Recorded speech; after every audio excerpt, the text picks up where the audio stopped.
Today, we have our first independent. Now, I know a lot of people are surprised, so what I'm going to do is I'm going to put my hand on Mr. Hollis really quickly. So you know we're not CGI in this. Yeah. Pardon me, sir. Okay, so it's real. I'm real. Yeah. I exist. So we had to make sure that we could get at least 2 of the 3 spectrums on the show. Mm-hmm. So we appreciate you coming on. Especially because the other side don't want to come talk to us. So we appreciate you coming on. Well, I appreciate the opportunity because I think that this is going to be a unique election for Bermuda. Oh yeah. Well, you know, the last election we saw a new political party take government, and the last seat that came in won by 4 votes. So it was almost a hung parliament. Mm.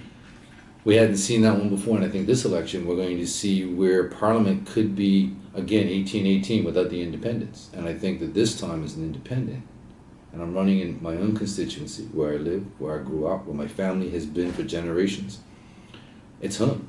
And I want to give the incumbent a run and say, we're just not going to accept that the political parties are the only way, the only choice, the only option, because I think as an independent I can have leverage, not only as a voice in the election, but becoming elected in Parliament, particularly with a close election like this, I can be a voice that can hold a government accountable.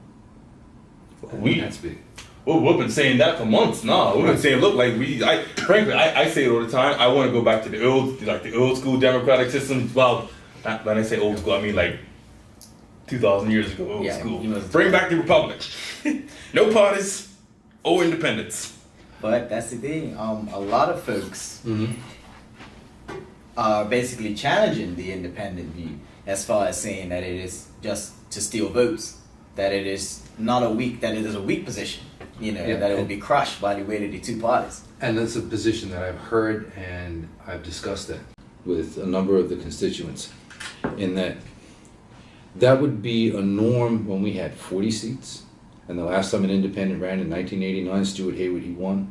Last time we had someone win as an independent, rather. And the importance of that is that you had 40 seats, you had 26, I think, went to the UBP. So the independent voice really wasn't heard. But as we've started to see that the electorate is now deciding between the 2 political parties, and the 2 political parties' platforms are getting closer and closer and closer, I don't really see where the only difference we're going to see is what they're playing out now, which is a lot of rhetoric and not a lot of substance. There's a lot of accusations going back and forth, there's a lot of rumors, there's no substance. Both parties are making promises.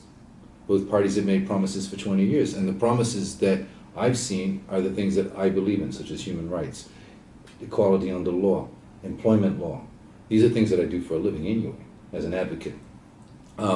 I want to see parliamentary reform. I want to see the right of recall of an MP. I've already pledged on the doorstep to people who will vote for me that if I decided in 2 years' time, for instance, to become a political party candidate, I would then go back to the polls and say we're going to have an election because I'm being elected as an independent. It's like talking to a mirror right now. We have oh Lord have mercy. And pushing for that. Vote for this man. For so long. But it's so funny that you are almost a stark contrast or a virtual complete opposite of Wayne Farber, who you're running against. Yeah, I would.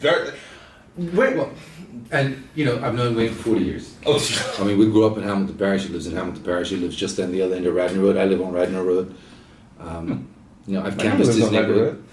Yeah, little piece of God's country. It's a special piece of coral. Special. It's beautiful. Nothing but good things to say about coral. Sorry. Continue, guys. Either way. Between the Lamberts, the Miners, and the Hollises, it's coral. We got the Furberts and Trots and all the other people in there. Oh, you got a trot? Okay, cool, because my woman's a trot. Ain't nobody worried about the trot. You talk to the Hollises. No one cares about the Miners. And the Miners. The Lamberts. Well, I know about the Lamberts. I don't think I'm related to the Lamberts. The Hollis and Miners. All right.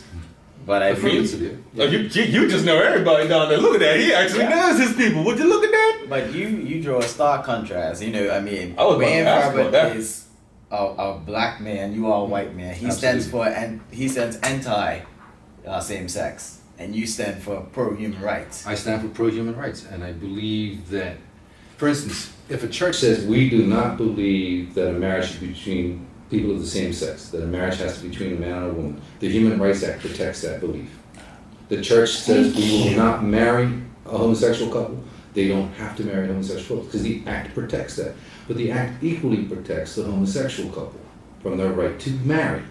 So that, the problem with law is that it has to seek equality and balance, otherwise it's not just. You can't just say, we gotta pick this and this and this.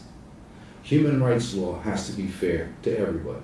Otherwise, when we start picking this away and we start taking this away, we end up with a totalitarian regime, which then says, you have the freedom to listen, but you can't hear. Freedom of speech is that you're free to say whatever you want, you just can't say it in public. Yeah. Right. Exactly. So that's not, and I'm not saying that's Wayne's position at all, but my fear is when we start, nitpicking at human rights, we start unraveling the very fabric of what the Constitution is and what the Human Rights Act is, which is second only to the Constitution, and that has supremacy over all of the laws. That's right. Mm. And this is the thing is, right? Do you feel as though your stance on same-sex marriage will hurt your campaign, considering that the polls showed that majority of Bermudians are not in support of same-sex marriage? I don't know about that poll. I wouldn't take that poll too much to heart because I really feel like a lot of people just didn't vote for it because they knew it was going to happen. In that referendum, and particularly in Hamilton Parish, we had 52% of the electorate come out, and it was pretty clear that the majority who voted were against same-sex marriage. Okay. So my constituency, those that voted in the referendum, and that was the only constituency I think had over a 50% return. So if we were to have a validity, that would be the only referendum vote that was valid, was Hamilton West. So I would say that there's a concern, and there's a significant number of voters that are going to say they are against same-sex marriage. But I'm not changing my position as a human rights advocate and as someone who has fought for over 20 years for human rights. I don't believe that anyone should be discriminated against on the basis of country of origin, their race, their religion, their color of their skin, their faith, or their sexual orientation. And we agree. We completely agree with that. And we feel as though the OBA took a massively soft touch on that, and it didn't reflect how our government should take a stance on the issue like that. They basically kind of left it to the court. I feel like the OBA left it to the court and the PLP were like, no, we can't do this. But at this least, is wrong. at least the PLP took a stance on it, though. Right, and it may not have been a stance that you agree with, but they took a stance. They took a stance. I'll give you As a that. political party, they took a stance, and now may not be what some of their individual MPs agree with. Yeah. And that's where I think that this shouldn't be something that a political party decides, saying, well, we believe because a majority of our constituents, because minority rights have to be protected. And if we were to say, well, we're only going to have human rights that affect the majority, and we're only going to have human rights that are in the interest of the majority, then let's look at religious denominations. Certain religious denominations wouldn't be able to then have certain protections. We would say, well, Muslims wouldn't have protection. That's exactly what we were saying. So let's not allow that to happen. So we do protect minority rights through human rights law. Yeah, because we were, when we did our episode on gay marriage, what we said was that decisions like this should not fall to the majority. No. Because the majority might not want what's best for the minority. You have to look out for the small group of people. Mm-hmm. If the majority is saying, oh no, what were they saying in those signs? Bati boys can't get married and this and put them all on an island and blow it. I'm like, but those opinions are the opinions of individuals, and they have the right to have their opinion. yeah, that's right. And they have the right to express an opinion, but they also need to know that the right to express an opinion also can't be equally offensive to another person. And it's the person who receives the statement that decides whether it's offensive, not the deliverer. Mm-hmm. Right? And that's one of the key points of human rights, is that, like a sexual harassment, it's not the person who's doing the harassment or assaults somebody that determines whether it's assault. It's the person who's been assaulted. Mm-hmm. Right? Yeah, you don't get to And decide. discrimination works the same way, which is why our human rights laws need to be protected. But I see that would be the major issue that's the difference between Wayne and I, but there's also things as an independent that I think are really important in terms of employment law. And in terms of, because our Employment Act, I'm the deputy chair of the Labor Law Review Committee, which is chaired by Wendell Hollis, and is made up of the unions and employers. It's a tripartite committee, and I believe in tripartite discussions and committees because I feel if we get all the social partners around the table, we always end up with the best of Bermuda. Mm-hmm. And that's been my experience as a labor relations officer, as a labor advocate from my time in government all the way through to what I do now as my private practice. And we're looking at the Employment Act and saying, we passed the law because we had no standards, we had no minimums. There was no guaranteed paid vacation up to 2000. There was no guaranteed paid sick time. There was no guaranteed maternity leave. So these were things that we put into law. And that was passed. Paula Cox was the Minister of Home Affairs. Yep. And speaking of that, Speaking of dear old Paula, she was endorsed by Mr. Mark Bean just recently. Yeah. that's not all he said. And do you feel he said I'm still waiting on him to come on the show. that he said that Mr. Hugh Brown controls the PLP. It's No. not the only one that's been saying that. No, it's not. But do you feel as though this is showing a big fracture in why we need a bit of an independent presence in the government house because of these sort of things where you have party politics like this? We gotta. It's also knowing our history, how where the PLP came about, how they came about, coming out of the labor movement. We have a response to that in 1968 with the UBP, and we've sort of gone into stasis. And we had the UBP rule for almost 40 years. Well, they ruled for 40 years until the PLP won in '98. And then, so we had the opposition then become the government. And then the government of 40 years then become the opposition. And we've now seen, since 2007, a fracturing, a split. We've now had a close election. This is going to be another close election. And this is part of the process of a maturation that politically we didn't have through the 70s and the 80s. We had a change in economics, but we didn't actually politically mature. I think that this is part of our political maturation, is that the political parties now need to either grow or die. Yeah. Because if they don't change, then they're not going to be relevant. The independent is an opportunity to start making some relevance and to put influence on change. And my pledge again, after the election, whether I win or not, I'm still running. I'm still standing. I'm still going to do what I want to do. I'm still going to represent the people of. Which is what we would expect. That's what. And I've made that pledge to people on the doorstep. That's what we need. I just feel like so many candidates from either side win or lose, and they're just like, They disappear. see you in 4 years. Well, they disappear when they win. Or they disappear when they lose. No. And I feel that We need to evolve our politics. Our politics is based in race, and we play the race card. And I said in my interview with the Royal Gazette, it's played when it's convenient, it's played when it's inconvenient, but it's played, and both sides will play it. One overtly at times, the other covertly. Then they swap, and then one says, it's sort of a secret game. And it's not that it's not a serious issue in Bermuda. Race is a serious issue, and it remains unresolved. We have legacy issues that go back 200 years that have remained unresolved in our racial composition. Political parties are a result of that. Our institutions demonstrate that. But if we don't talk about it in a good way, we end up with this fracturing and this splintering and this derisive politics that is acidic to our Bermudian culture.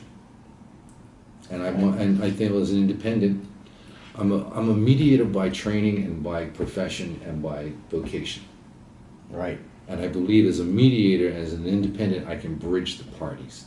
And I did. It was funny. Yesterday I was doing that up when I went to vote in the preliminary vote. So the OBA went over and saw them, went over to the PLP, talked to those guys, because I know everybody. We all work together at some point in time. This is Bermuda, with 60,000 people. And I want to emphasize work people. So why can't we work together? And we fall into this trap of arguing and fighting when it's really not important at the end of the day. When I was chairman of the OBA, and that's not a secret, I used to have coffee regularly with Maynard Dill when he was chairman of the PLP. And we would sit and talk about what we want for Bermuda, and we could agree to things, but we couldn't understand why our politicians wouldn't. Because really, they're the elected ones that represent the constituents. So as an independent, that's what I'm saying. I represent the constituents. I will be their voice.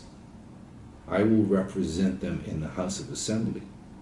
And as such, we can have a greater influence now than ever before. Yeah. Because we can be the power brokers. We can be the ones that hold the balance of power to be their voice that's never heard before. And do you think that it will be possible for you as one man to weigh between these two clashing giants? Because as we've seen in our politics lately, the opposition and the government have been in this tit-for-tat sort of nexus.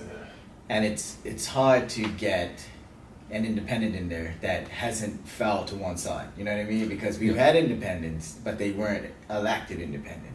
But what we've seen is, you know, a lot of people speculated Paula Cox was a PLP, you know, puppet he was gonna run. But Or she now, was being paid off by the OBA was one rumor. I've heard one rumor. I'm on the pay with the OBA, which that's pretty fun.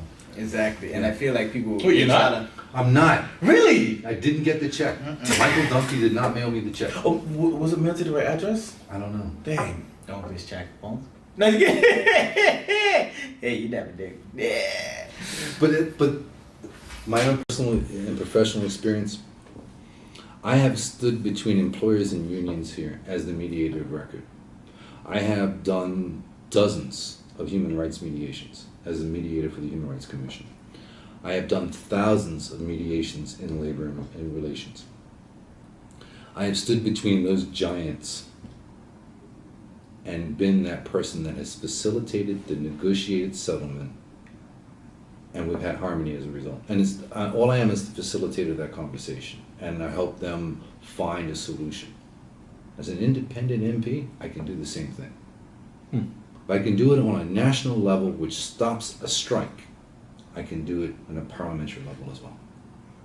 That's awesome. Do you think that because you as an independent won't have a caucus, you know, like your caucus would be your constituents. Exactly. You know what I mean? Do you feel like being an independent candidate gives you kind of a closer bond with your constituents because they are kind of your caucus versus the PLP and the UBA have to come into their caucus and decide what stance they take together, whereas you just have to talk to your constituents. So it's kind of like cutting the middleman out in a way. You just go straight to them. It cuts out a lot of the bureaucracy in that my constituents are the ones that are going to tell me what they want. And, you know, it's, as a leader, you have to follow.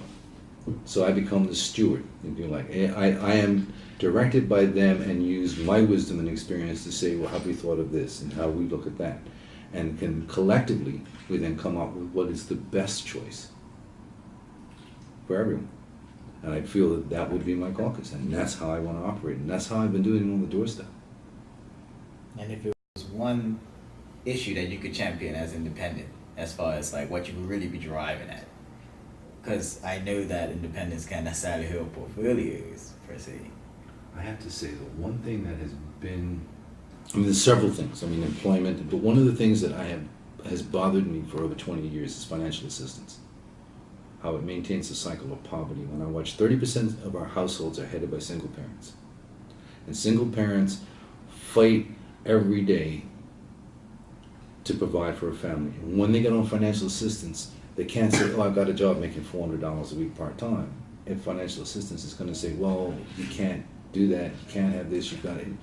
I want to be able to modify our financial assistance so it becomes the hand up it should be, so that you can get retrained, retooled, and re-educated to get another career, and you're off the cycle of poverty.